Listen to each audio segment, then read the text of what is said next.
I started going to garage sales at the age when a man stops calling it treasure hunting and starts saying he just needs to get out of the house.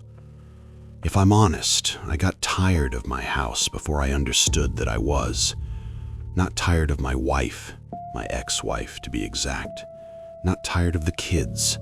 My son had gone off to college, my daughter lived with her mother and came by on Sundays. I got tired of repetition, of how the suburb west of Columbus could manufacture identical days better than any factory. Identical lawns, identical mailboxes, identical 40-year-old men standing by grills talking about gas discounts like the price of fuel was the depth of life. My name is Martin Hale. I'm 40. I live alone in a house Laura and I once chose as a place where the kids can grow up calm. The kids grew up, Laura left, and the calm stayed. Sometimes it presses harder than any argument ever did. The house sat at the edge of an older neighborhood, not rich, but once good. The owner sat in a folding chair by the garage, a blanket over her knees even though it wasn't cold. Small, very upright, gray hair pinned too tight. In front of her, porcelain figurines, glass plates, brass candlesticks, and a few boxes of books without covers. Nothing I needed. I didn't notice the box right away. It sat off to the side near the leg of an old workbench, like it hadn't been placed out for sale, but set aside so no one would look at it. Small, stone, about the size of a shoebox, gray-black with a matte surface like it had been burned. At first I thought it was decorative, something from a gift shop. Then I crouched and realized it was old, not made to look old, actually old. The stone wasn't just rough, it had been worn down by fingers and time. The lid and sides were carved in images, petroglyphs. At least that was the first word that came to mind. They looked like native designs you'd see in books about the Southwest, but something about them was off. The animals looked like whoever carved them had only seen wolves, coyotes, and deer in dreams and remembered not their bodies but the feeling of too many joints moving at once. One creature had too many bends in its legs, another stretched long like a twisted cat, its neck breaking at an impossible angle. Between them were objects that resembled tools but had no clear function. A disc on legs, a frame with teeth, something like a ladder that could fold into a loop. I picked the box up and felt the weight, heavier than it looked. The stone cooled my palms in a way that felt deliberate. The bottom had no stamp, no date, nothing manufactured, just another carved figure, a small rectangle inside a larger one, like a door drawn inside another door. I wouldn't. I looked up. It's heavy. Not why. Her hands rested calmly on the blanket, but I noticed the tremor in her fingers. Small, rhythmic, not age, nerves. Is it yours? Was. She wasn't looking at me. She was looking at the box, the way people look at things that have already taken too much from them. How much? $5. I let out a short laugh. For a rock that weighs like a brick? Take it. Just don't open it near fire. That made me look at her differently. What does that mean? It means I said exactly what I meant. Old women at garage sales don't scare you. They're either talkative or tired. She was neither, just certain. I should have put the box back. I knew that even then. But men my age have this stupid instinct to treat a warning like an invitation. I reached into my pocket. Does it have a story? Everything has a story. Not everything should be known all the way through. I handed her the money. She didn't count it, just pinched the bill between her fingers and turned toward the house like the conversation was over. As I carried the box to the car, she called after me. If you hear a click, don't go looking for where it came from. I turned. She was looking at me directly now. Have a good day. She didn't answer. On the drive home, the box sat in the back seat, wrapped in an old blanket so it wouldn't slide on turns. Still, I could feel it.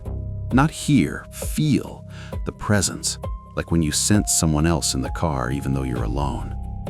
At home, I set it on the fireplace mantel, not because it belonged there. It didn't. It looked wrong, out of place, like something pulled from another time and dropped into a room where everything came from a big box store 10 years ago. Beige couch, black TV, shelves, family photos I never took down because I still hadn't decided what was more humiliating, keeping the past or admitting the walls would look empty without it. I stood there, looking at the box, thinking maybe I'd bought exactly what I needed. Something useless, something strange enough to fill the silence. By evening, it got colder. I gathered kindling, stacked logs, and lit the fireplace. One of those automatic motions of a man alone trying to make a house sound like a house. The fire caught fast, hissed, snapped, moved behind the glass. The light flickered across the stone surface. I sat on the couch with a beer, watching not the fire, but the carvings. At some point, I thought one of the animals turned its head. Not figuratively, literally, a fraction. Not enough to jump, just enough for the brain to say, "No, you blinked," while the body already tightened. I set the can down, stood, walked closer. The carving was still, the stone cold, the patterns the same. Foreign, wrong, but still. Tired. The words sounded hollow. Behind me, the fire popped, and inside that sound I heard something else, a short, dry click, like someone tapping glass with a fingernail. I turned fast. Fireplace, logs, shadows on the wall. Nothing.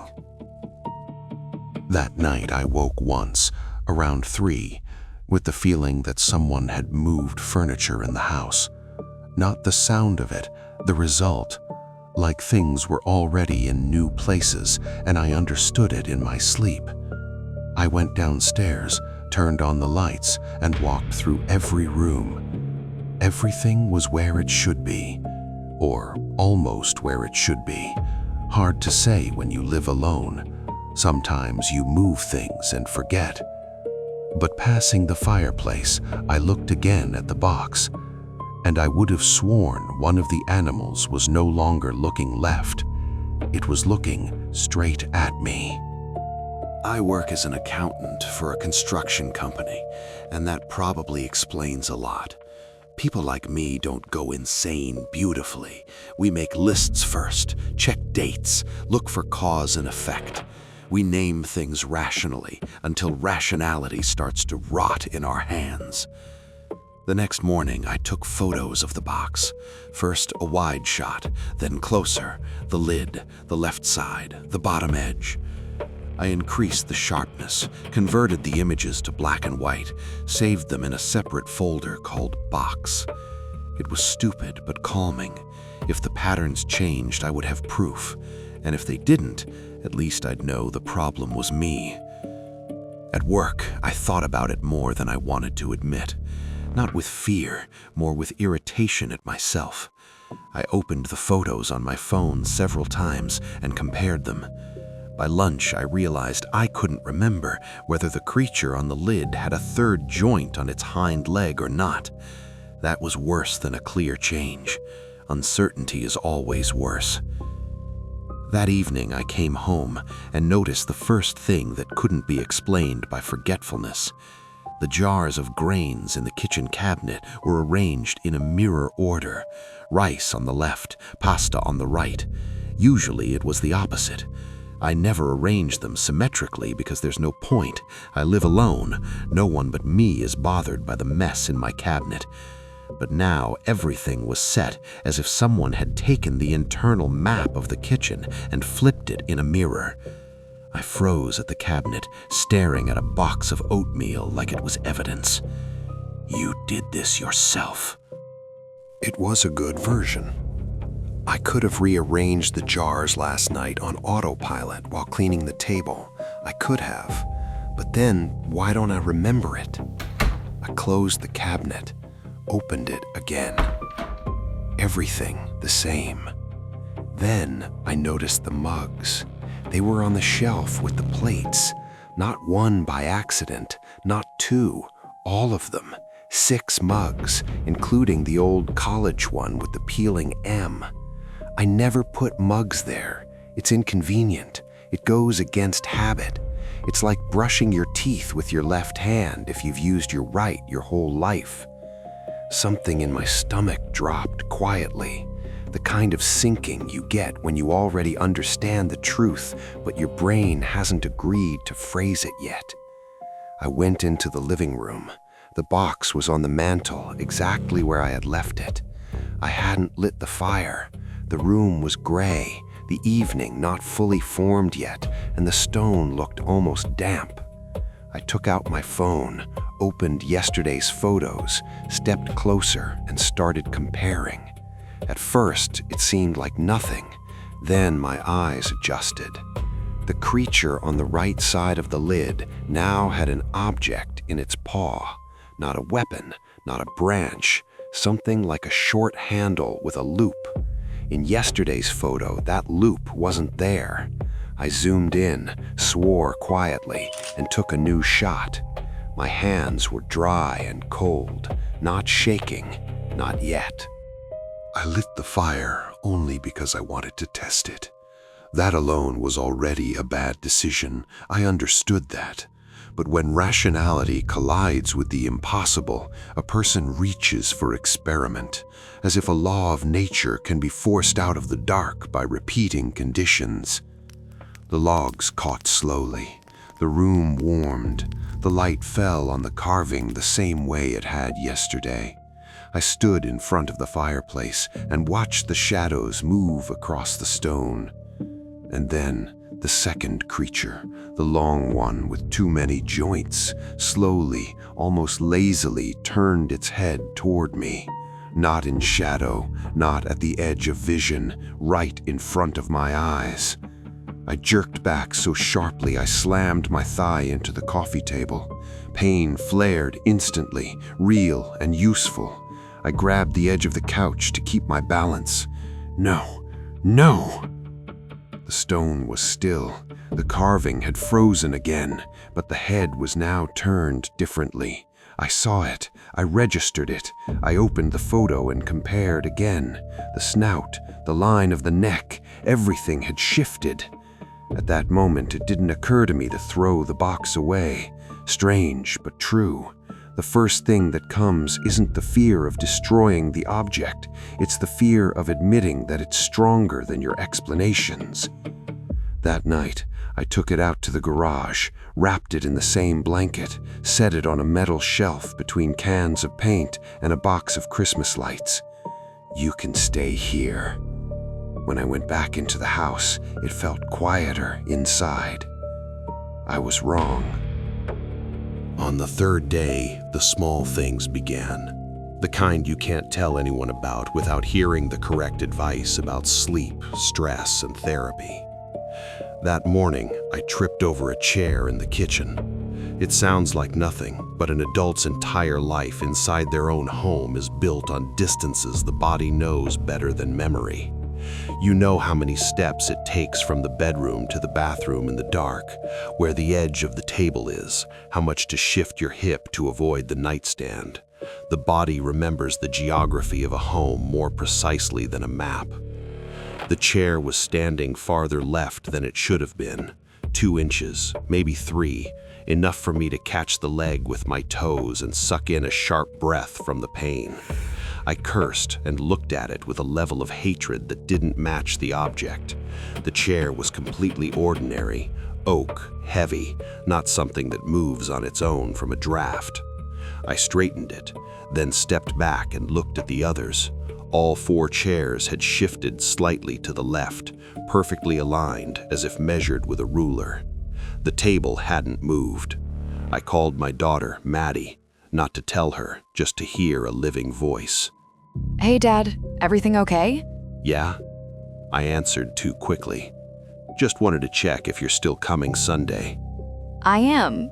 You sound weird. Didn't sleep well? You drinking coffee at night again? No. I listened to her rustling something in the background and thought that if I told her the truth, or even a tenth of it, she'd decide I was either joking or falling apart. And children, even grown ones, shouldn't see how a house starts to come undone under their parents' feet. Love you. Love you too. After the call, I stood in the kitchen for a long time, staring at the floor as if there might be a mark there, some line up to which everything had still been normal. At work, I couldn't focus. The numbers drifted. I caught myself thinking about the garage, about the box under the blanket, about whether the garage door was closed, about whether I'd come home and find it back on the mantel. When I opened the front door that evening, the first thing I did was look into the living room. The box was on the mantel, exactly where it had been. I froze in the doorway, a grocery bag still in my hand. Inside it, a bottle of milk and a jar of tomato sauce clinked softly. An orange rolled out and stopped by the rug. I didn't pick it up. I went straight to the garage. The blanket was on the shelf, empty. No one had come in. The lock on the side door was still secured. The camera above the garage blinked green. I opened the app on my phone, checked the recent recordings. No one. Just me in the morning, leaving for work. I went back to the living room slowly. The stone on the mantel was cold, not warm from being moved, not damp, just cold, as if it had never been in the garage at all. On the left side of the box, a new figure had appeared, a staircase going upward, but not toward the sky, more like into its own curve. Next to it, a person, or not a person exactly, but a schematic figure with 2 legs and 2 arms, split down the middle by a vertical line, as if someone had started to cut it and then stopped.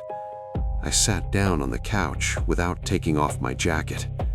When you live alone, you learn quickly the difference between fear and evidence.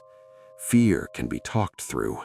Evidence is when there are already too many small facts, and they don't fit into any version of the world where you're still safe. I should have called someone, my brother, a neighbor, a cop, anyone else whose presence might force things to behave properly. But I felt ashamed. Shame is a strange companion to terror. You're not only afraid of what's happening, you're afraid that if you tell someone, they'll see you as someone who wasn't strong enough for their own home. That night, I heard the click for the first time. Not the crackle of wood, not the knock of pipes, not the settling of the house. Click. Short, dry, somewhere downstairs in the living room. I woke instantly. The clock read 2:31. The house stood motionless, and in that stillness there was something waiting. Click.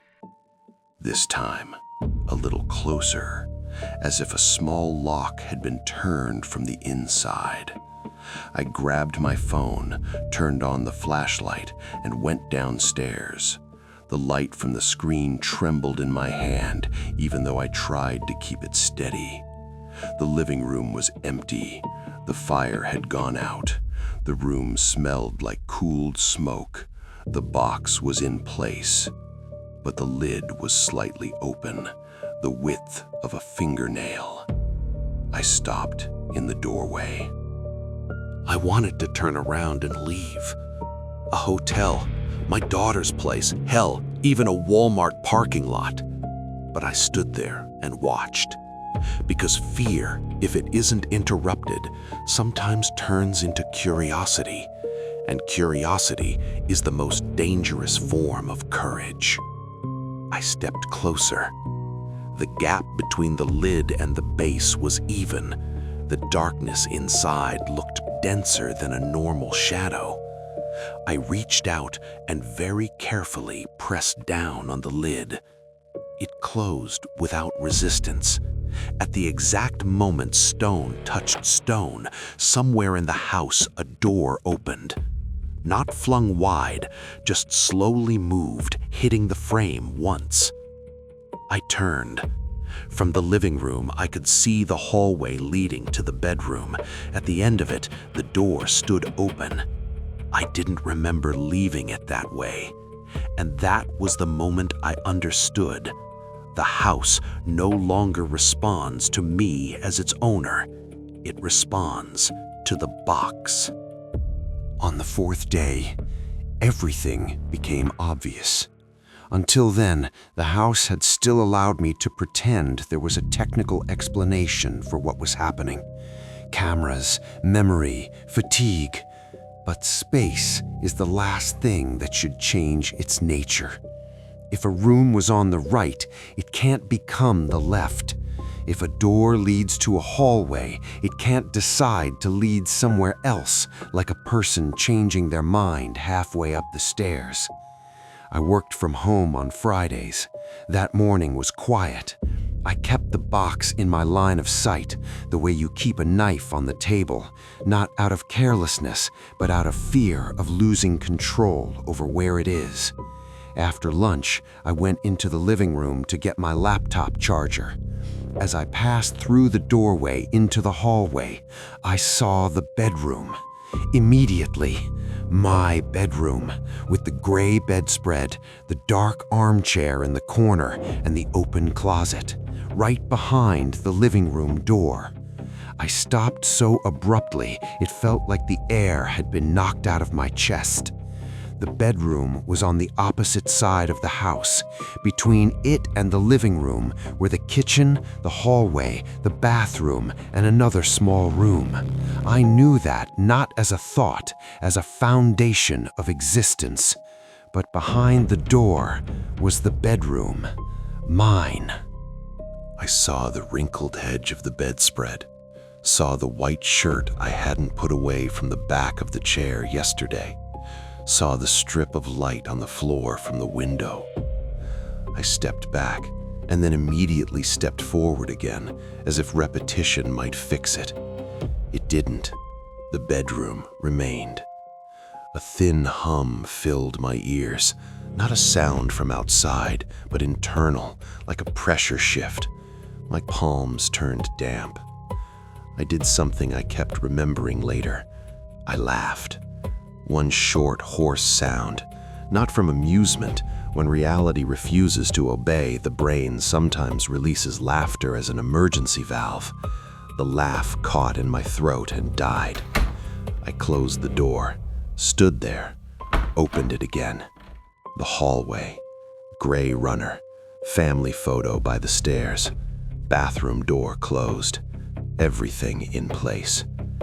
I leaned my back against the wall and closed my eyes. Okay, you saw that, and it happened. The words didn't help. I brought chalk from the garage and started marking the doors, simple symbols on the inside of each frame. On the bathroom door, 1 cross. On the bedroom, 2. On the pantry, a circle. I drew a layout of the house in a notebook and marked each door. That was stupid too.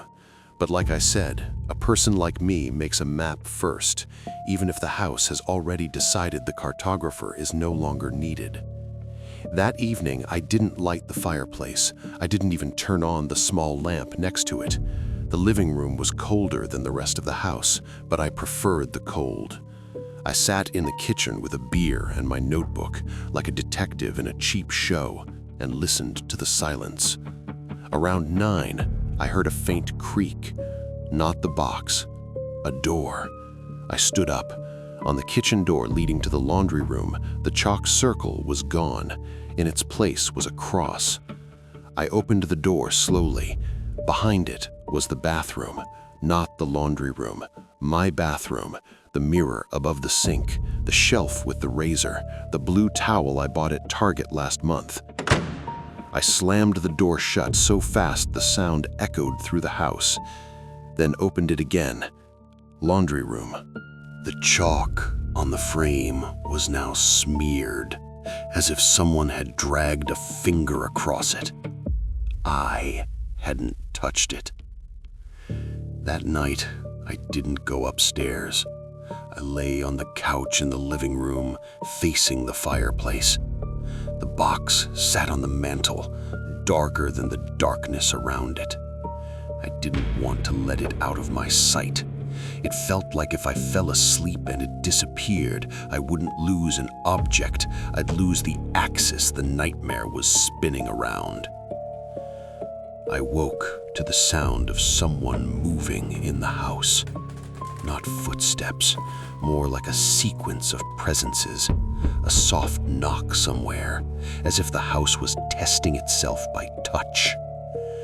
When I opened my eyes, there was no fire in the fireplace, and yet there was light moving across the box. Not warm, not alive, a reddish glow like coal pulsing somewhere behind glass. New symbols had appeared on the lid. The staircase had grown longer. The split human figure now had a face, a blank oval without eyes. And on the side, there was a rectangle. Inside it, 3 more rectangles nested into each other. Doors. 3 doors. I got up from the couch and realized the house smelled like smoke. But the fireplace was cold. By morning, I had reached that stage of fear where you start making deals, not with someone, with yourself. If I get rid of the box, this will stop. If I don't look at it, it will lose its power. If I take it out of the house will come back. I wrapped the stone in the blanket, put it in the trunk, and drove out to the river beyond the city. The place with the old bridge and the concrete embankment where teenagers drink in the evenings and scatter beer cans, and where men like me sometimes stand in silence and pretend we just came to look at the water. I lifted the box, stepped to the edge, and threw it down. It hit the dirty water without the splash I expected. There was a dull, heavy impact against something beneath the surface. Then ripples spread across the river and faded. I stood there for a long time, watching, waiting. Nothing. In the car, I felt lighter, enough that I almost got angry at myself for the entire previous day. That's it. The thing's in the river. The house is a house again. I stopped for coffee, bought a sandwich. For the first time in days, I felt hunger. When I came back, the box was on the mantel. The blanket was gone. Just the box. At that moment, a person has a few options: scream, break down, call someone, or accept the rules of the new reality so quickly it feels like you've always known them.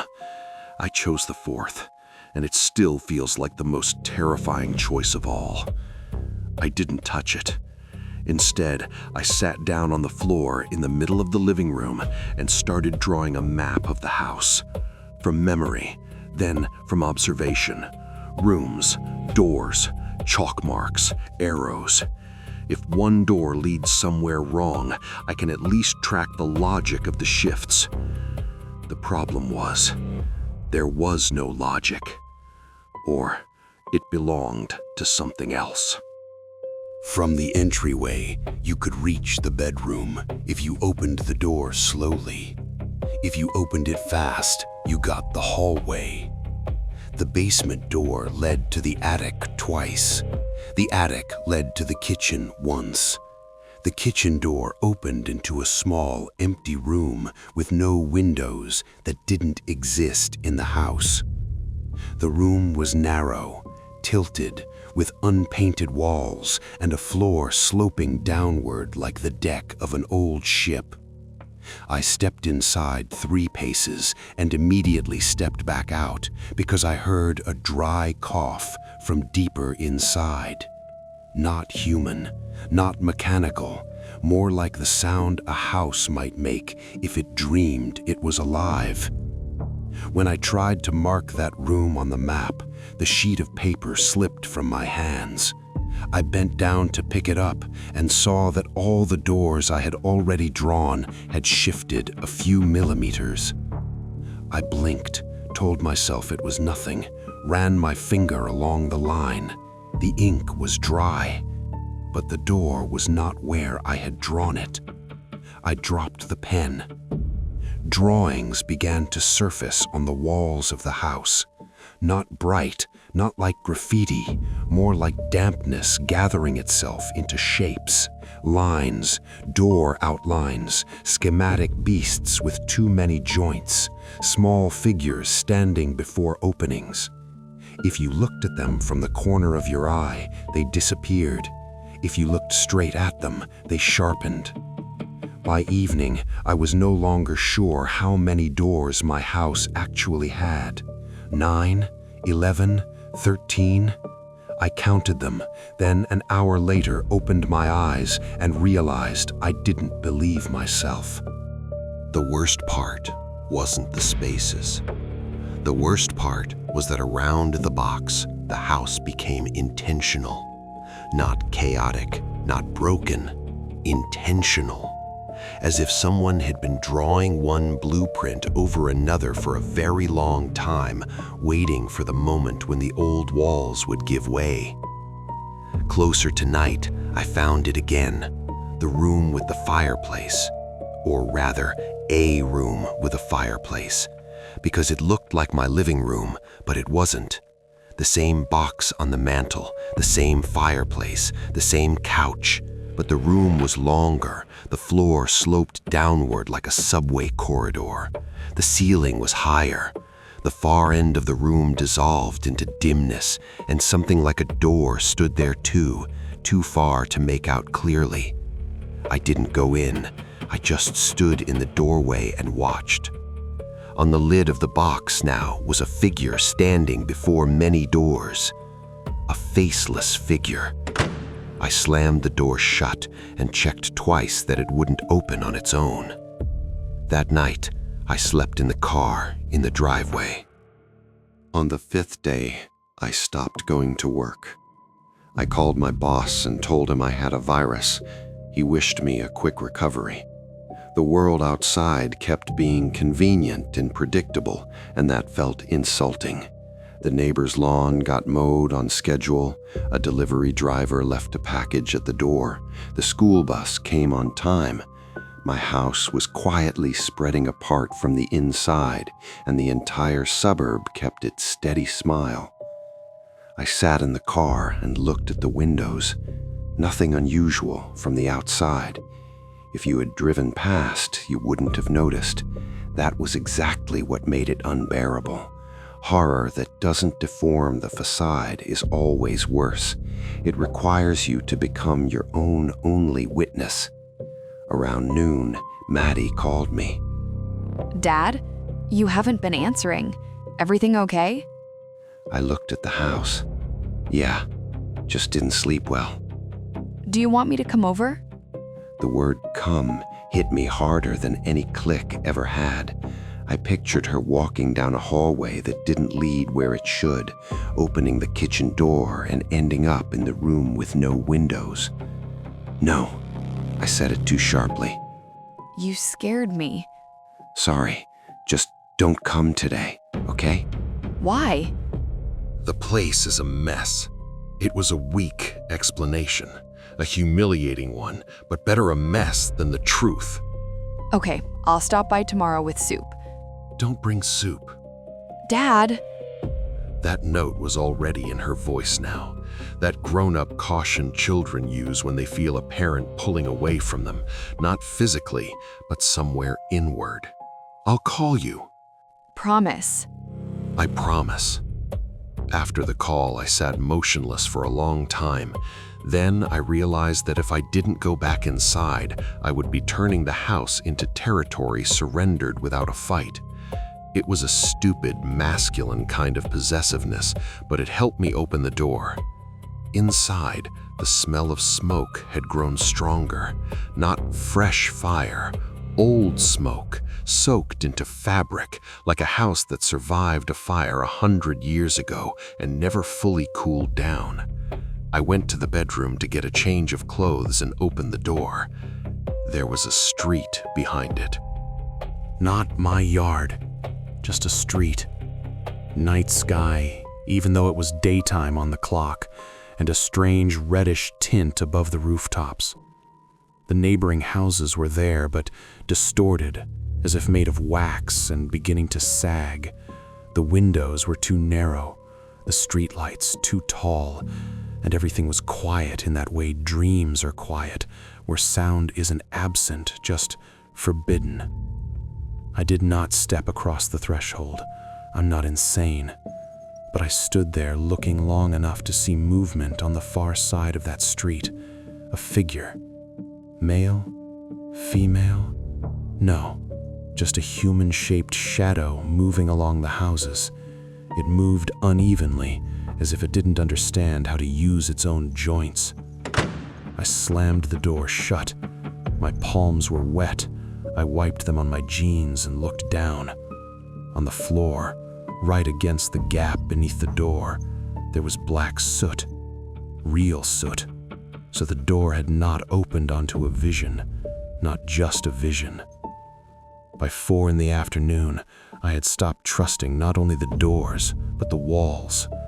In one of the rooms, the former office I barely used after the divorce, a large drawing had appeared, like a water stain, only sharper. A little house, a person in front of it. Behind that, a second little house turned upside down. Between them, an arrow. I took a photo. In the picture, there was nothing, just a yellow wall.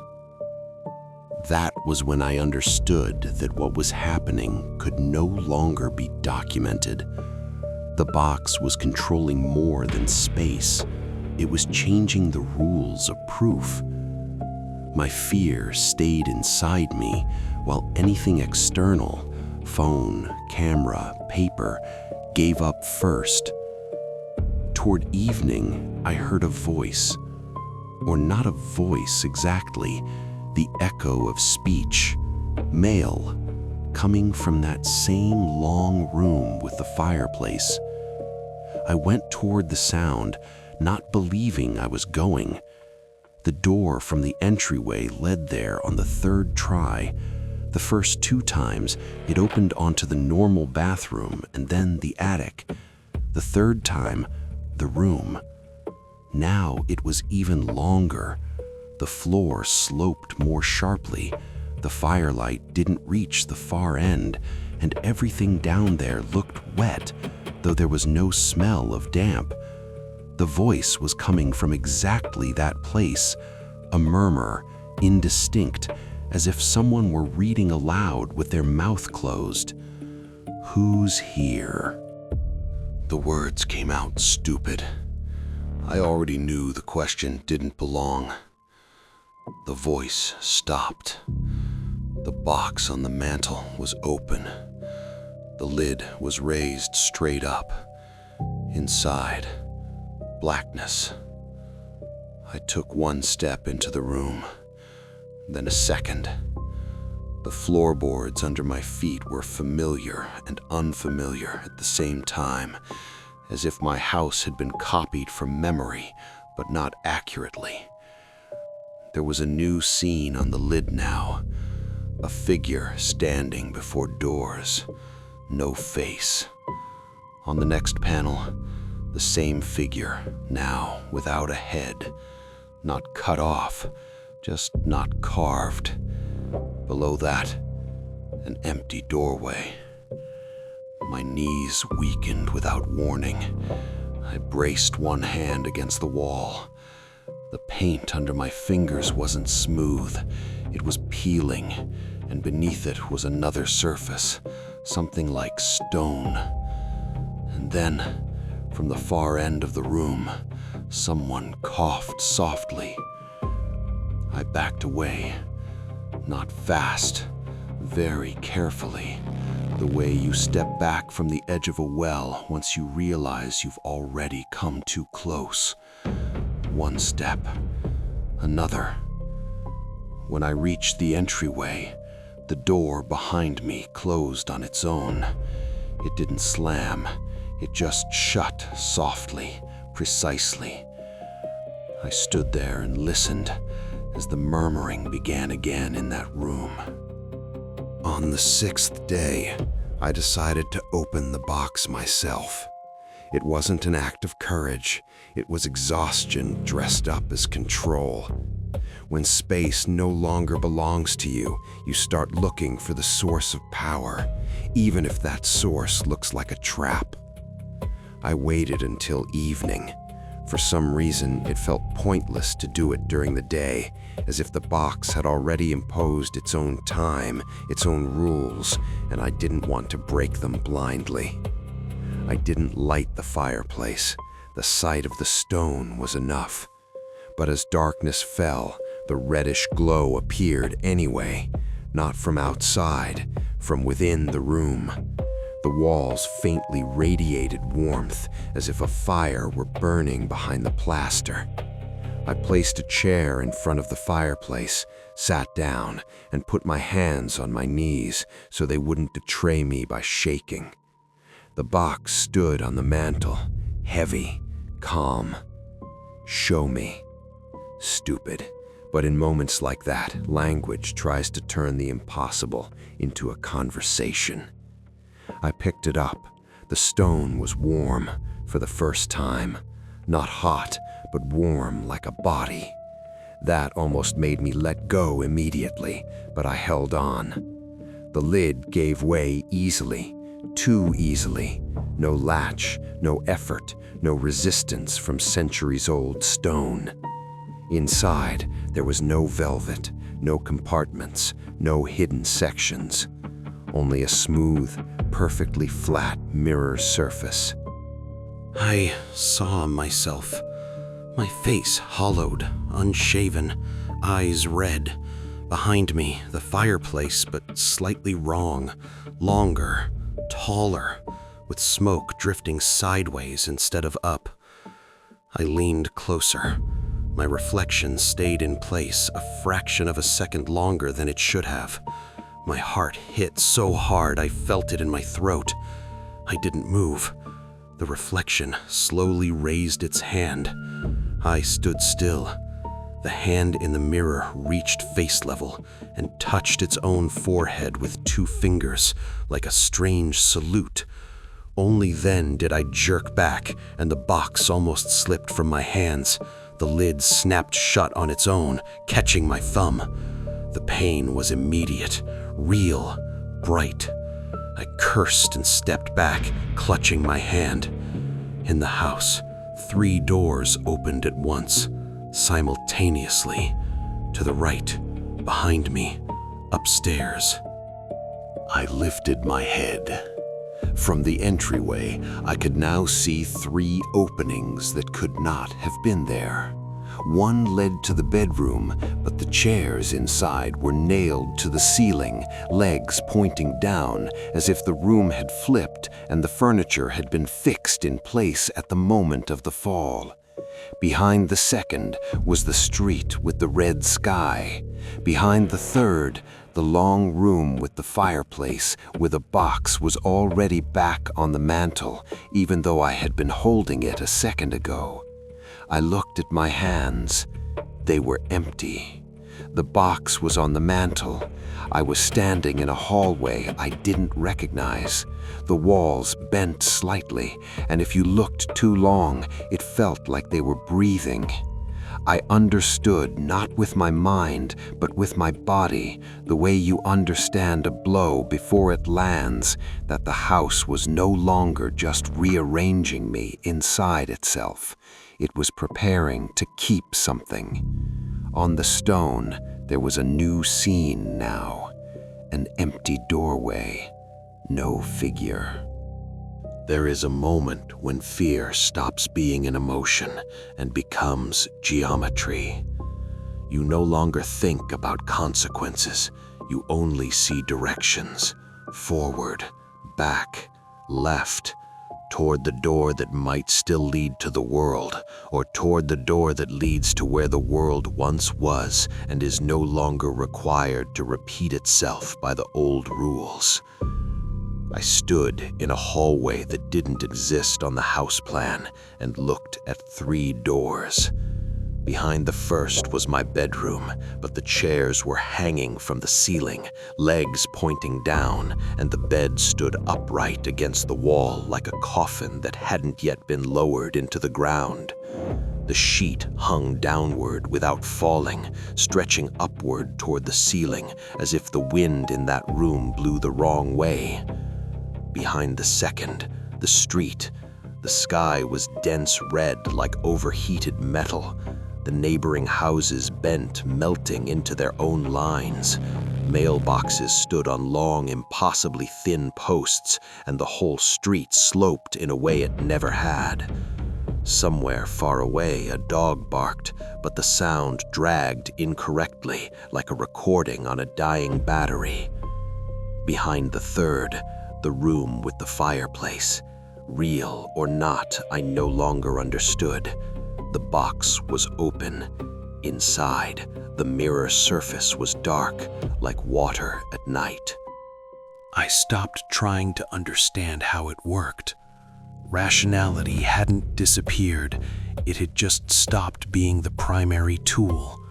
When a person falls into a trap, they first look for an explanation, then for a way out.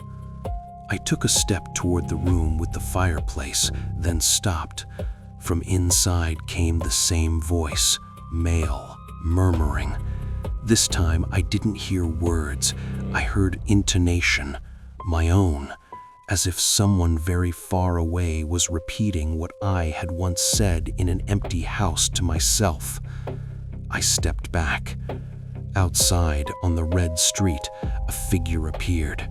At first, just a shadow between houses, then closer, a man, or the outline of a man.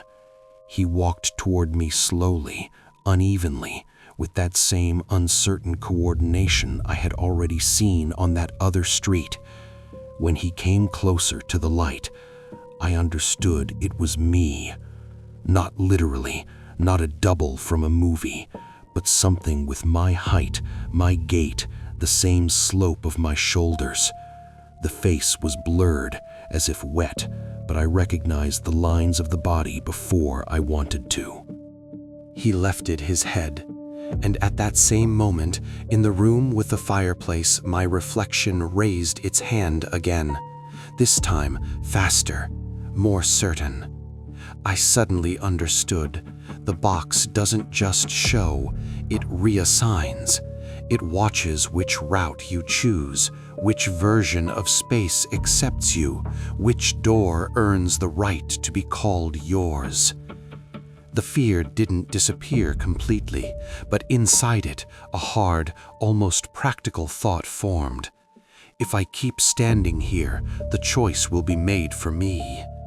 I looked at the upside-down bedroom, at the street under the red sky, at the fireplace room with the mirror. Each one was wrong. Each one promised something. Each one was familiar enough to tempt and foreign enough to consume.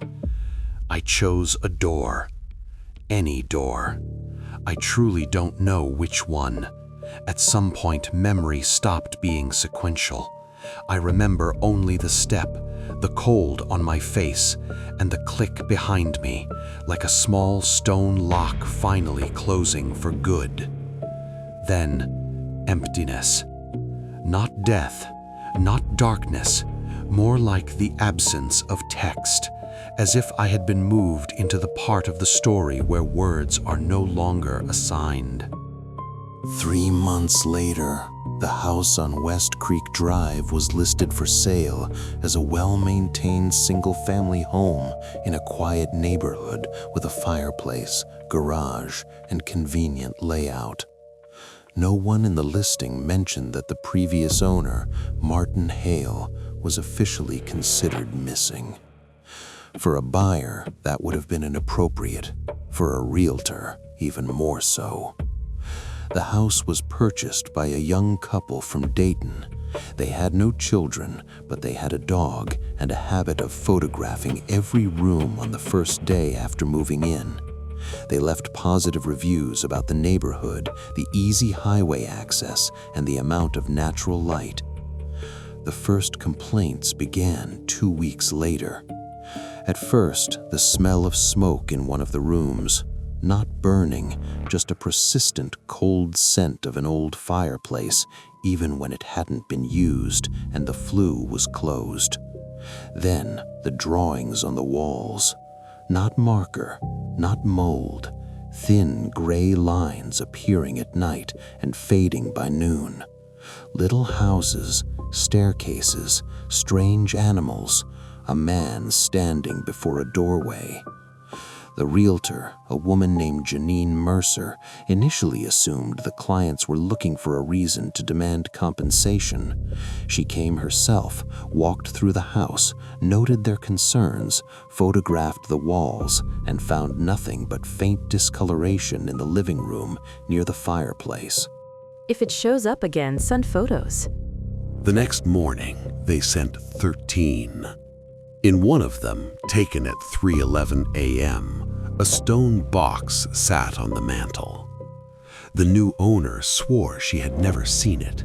The husband said the same. They hadn't brought it into the house. They hadn't bought anything heavy except a coffee machine and a bookshelf. Janine drove there that evening.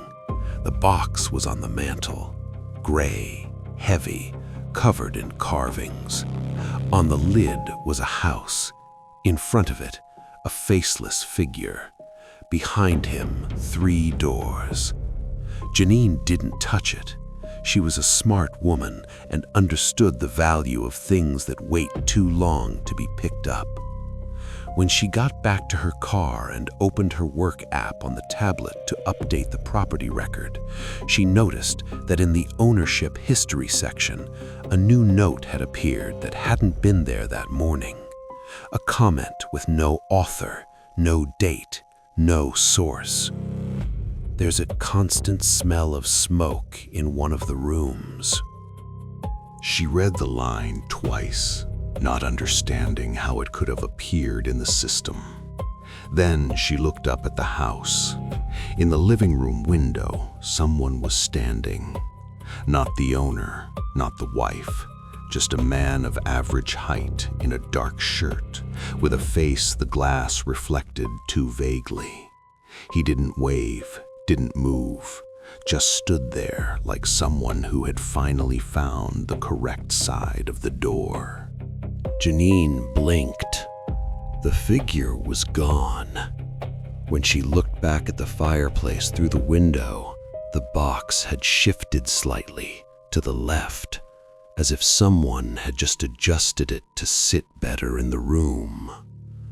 The next morning, the owners called and said they wanted to terminate the deal, and they added one detail that Janine never told anyone for a long time. The box was on the mantel again, even though no one had put it there.